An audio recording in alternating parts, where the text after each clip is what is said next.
у твоїх очах. Світло і тінь, дим і вогонь, той, що злітає з розкритих долонь. Світло і тінь, радість життя, все це колись відійде в небуття. Світло і тінь, сонце ночей, відблиски твоїх блакитних очей. Світло і тінь, радість життя, все це колись відійде в небуття. Відійде в небуття.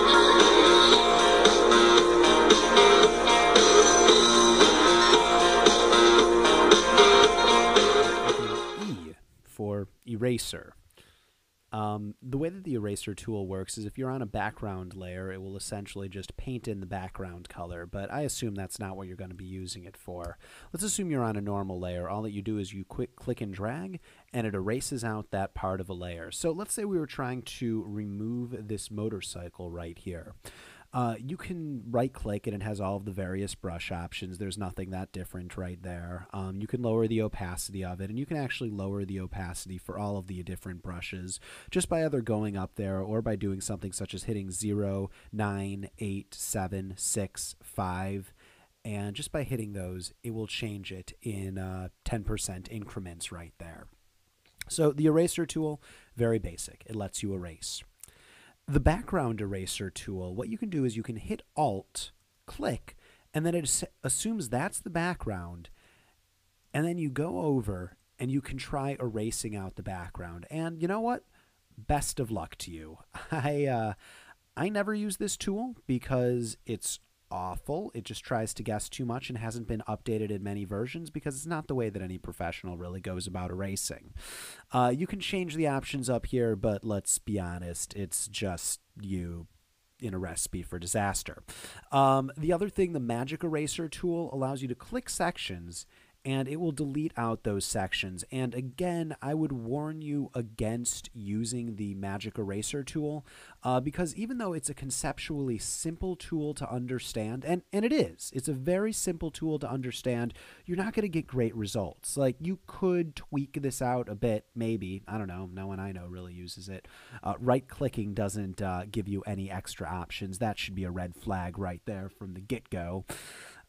You can tweak the options by changing the tolerance, but this is the equivalent of using the wand tool and then hitting delete. And I suggest, if given the choice, it's better just use the wand tool and then hit delete rather than trying to use this supposed magic eraser right here because it's not all that magical. It tries to make things a little bit too automatic. But this initial eraser tool, that was good. Let's stick with that.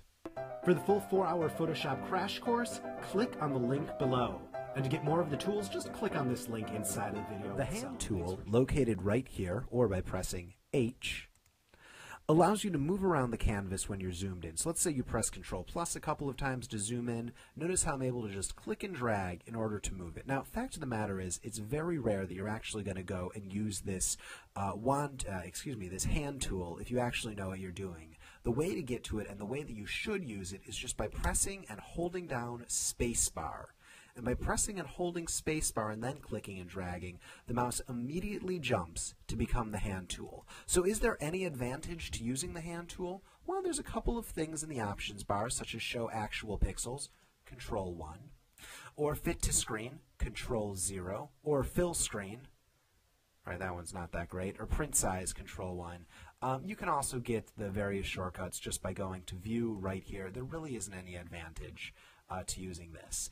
The Rotate View tool allows you to rotate the view, which Photoshop introduced, I think, in CS3 for painters just around the same time that everyone started using Cintiq tablets.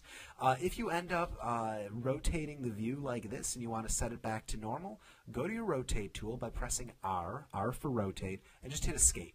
And it will go back to the normal view. You can actually rotate all windows. We only have one up here. Let's make it so we have two up.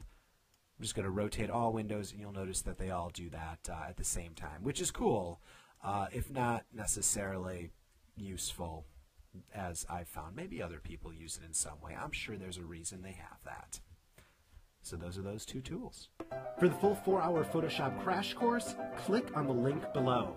And to get more of the tools, just click on this link inside of the video itself. Thanks for joining me.